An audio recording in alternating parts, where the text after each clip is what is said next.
Quiero saludar a Camilo Montoya Yepes. Camilo es periodista, es colombiano, es magíster en comunicación política y corresponsal nada menos que de France 24 en Australia. Camilo, un saludo muy cordial desde Argentina. Hola Pepe, buen día, un saludo para todos, ¿cómo están? Estamos muy bien, pendientes de lo que pasa en muchos lugares del mundo con Delta, que es una verdadera pesadilla, cuando todo parece que está listo para desconfinar, para empezar a tratar de conseguir cierto grado de normalidad, todo se cae, Delta no da respiro y está complicando a un país que se preparaba para aflojar el confinamiento, ¿verdad?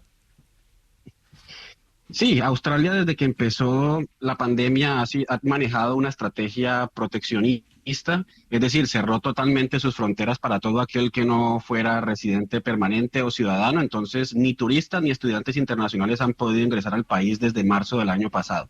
Pero entonces esas personas que ingresan al país y que hacen 2 semanas de confinamiento en hoteles, pues es a través de esos, digamos, arreglos de cuarentena en hotel que se ha podido filtrar el virus en Australia, porque Australia no tiene fronteras terrestres con ningún otro país, entonces al cerrar fronteras, pues se protege. Pero ahora con la llegada de la variante Delta es cuando han empezado a ocurrir rebrotes, sobre todo en Sydney, que no los había registrado, y nuevamente aquí en Melbourne, que estamos viviendo el quinto confinamiento desde que empezó la pandemia y el tercer confinamiento de este año. Camilo, lo que llama la atención es que Delta está llegando a lugares en donde hacía un año aproximadamente que no se registraba un caso. Me he enterado de un lugar, Mildura, que tiene casos ahora de variante Delta y hacía mucho tiempo que no tenía un solo caso. Sí, es que la situación más complicada la vivió Melbourne durante el año pasado y ahora la mayoría de casos los presenta Sydney.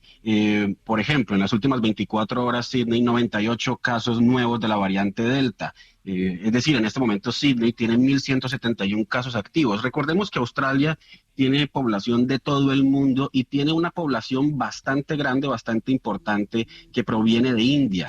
Entonces, las personas que tienen la doble nacionalidad de India y de Australia, que estaban retornando a casa, retornando a Australia, ingresaron con el virus y bueno, ahora estamos viviendo variante Delta en Sydney, en Melbourne, con estos rebrotes. En estos momentos hay 12 millones de habitantes de los 25 que tiene Australia, pues que están viviendo este confinamiento. Sí, Delta ha complicado las cosas para Australia, que avanza muy lentamente en la vacunación. Además se está criticando severamente al gobierno por su política, a la que se considera errática en la materia. Hasta se dice que la gente no termina de entender las medidas que se han dictaminado. Incluso esta desorientación podría haber alcanzado al primer ministro, que duda del alcance de las medidas. A ver, yo tengo una versión, confirmame por favor, hasta se lo vio sacando un café de un local sin mascarilla cuando al parecer las nuevas medidas contemplan lo obligatorio de su uso. ¿Qué es lo que pasa con eso? Lo que le critican al primer ministro es, porque es que no le critican tanto el tema de la mascarilla, porque Australia en medio de la pandemia ha vivido, digamos, hemos tenido una vida normal, el comercio totalmente abierto y únicamente nos exigen utilizar mascarillas cuando se presentan este tipo de rebrotes. Lo que le han criticado al primer ministro es la estrategia de vacunación, porque muchos dicen que cómo es posible que la estrategia de vacunación que empezó, o bueno, cuando llegaron las vacunas hace ya 5 meses, en febrero empezaron a vacunar y Australia, un país con apenas 25 millones de habitantes, apenas lleve 10 millones de dosis aplicadas, 2,7 millones de personas con las dos dosis, que equivale únicamente al 11% de la población totalmente vacunada. Australia cometió un error y fue casarse, por así decirlo de alguna forma, con la vacuna de AstraZeneca y Oxford. Australia no compró dosis, sino que decidió comprar la patente para fabricarla aquí en Australia. Entonces, Australia fabrica la vacuna de AstraZeneca aquí en el país. Pero como esa misma vacuna es la que ha presentado problemas de coagulación, problemas sanguíneos, pues muchas personas se resisten a utilizar esa vacuna y ahora está esperando entonces el país la otra vacuna que está aprobada en Australia, que es la vacuna de Pfizer. Y aparte de eso, como los habitantes de Australia pues han vivido una vida pues relativamente normal, no sienten esa presión de tener que vacunarse. Y por eso hace apenas 3 días el gobierno federal tuvo que lanzar una nueva campaña mediática, esta vez más agresiva, en el buen sentido de la palabra, para incentivar la vacunación en un país que ha tenido muy pocas muertes y que, bueno, ahora sí está sintiendo la presión de vacunarse. Llama la atención esta falla de organización respecto de la vacuna y no tomar previsión para tener otros laboratorios que pudieran proveer, porque en todo el mundo está extendido, como bien decía Pfizer, pero uno imaginaba también Australia teniendo Moderna, y otras, o Johnson, o Jensen, ¿no? La verdad es que llama mucho la atención esto.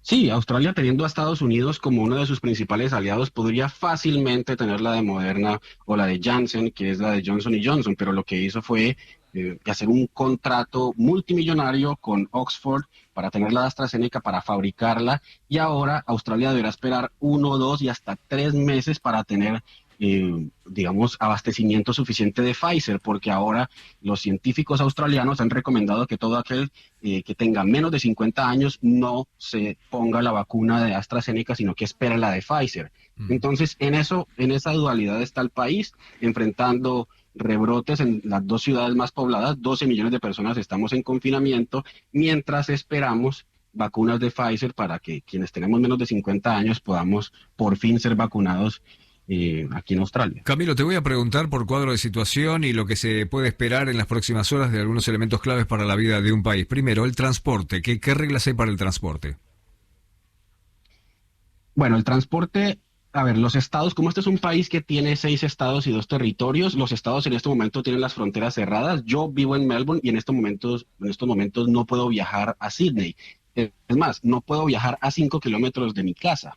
Y lo mismo ocurre para quienes viven en Sydney. Entonces el transporte está limitado completamente. Los estados tienen las fronteras cerradas, la mayoría de ellos, sobre todo con el estado de Nueva Gales del Sur, cuya capital es Sydney, y con el estado de Victoria, cuya capital es Melbourne. Entonces, la movilidad está completamente restringida. No podemos salir de los estados en los que vivimos y únicamente podemos salir de la casa para pues, ir a abastecernos de bienes vitales o para ir a trabajar si es que nuestro trabajo es esencial o para hacer deporte, pero la movilidad es casi nula en este momento, para quienes vivimos por lo menos en Sydney y en Melbourne, las dos ciudades más pobladas. Acabas de tocar un punto importante, Camilo. Supermercados y farmacias, ¿cómo están funcionando?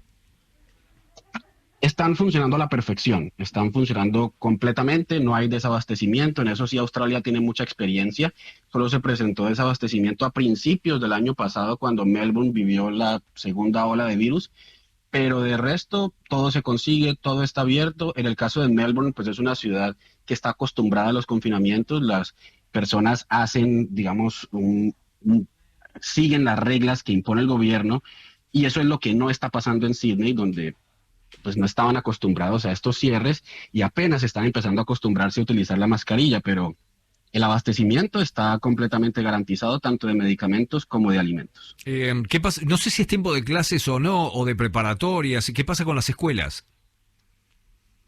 Bueno, las escuelas en este momento no hay, los niños no están yendo a las escuelas ni tampoco a las universidades. La educación está 100% virtual. Recordemos que la cuarta economía de Australia es la educación internacional, entonces la mayoría de estudiantes internacionales están estudiando virtual ya desde hace un año y medio, pero en estos brotes que se han presentado ya en el último mes, sí, todo está virtual. Los chicos llegaban de una temporada de descanso, que fue una temporada de una semana, y no han podido regresar a la escuela. Por lo menos en Sydney y Melbourne no. ¿Qué pasa con la actividad económica? ¿Se ha resentido? ¿En qué medida? Y quiero preguntarte particularmente porque generalmente uno de los elementos que más sufre estos confinamientos o las limitaciones en la actividad es la construcción. Yo sé que hay niveles importantes de actividad en la construcción, pero no sé cómo está funcionando ahora. Bueno, la construcción, la única ciudad que ha ordenado digamos, el cierre total de las construcciones fue Sydney, lo ordenó hace 2 días. Melbourne nunca lo ha hecho. Melbourne únicamente ordenó reducir el 25% de las labores de construcción, pero Sydney sí ha tomado esa decisión, que es problemática porque genera unas pérdidas pues millonarias. El comercio está totalmente cerrado, pero el gobierno ha habilitado ayudas para mantener los trabajos en el comercio y para que esas empresas, esos establecimientos comerciales puedan salir de la crisis. Entonces, hay ayudas tanto de los gobiernos estatales como del gobierno federal para que los negocios no se resientan tanto por estos cierres. Además, la economía de Australia está estable a pesar de la pandemia, por lo que les contaba, porque Australia en medio de todo ha vivido una vida muy normal en esta pandemia. Únicamente cuando hay rebrotes se presentan cierres duros, estrictos, pero que solucionan relativamente rápido la situación. Camilo, gracias por el tiempo. Con gusto, saludos. Un saludo muy cordial. Camilo Montoya Yepes, periodista colombiano, magíster en comunicación política y corresponsal de France 24 en Australia.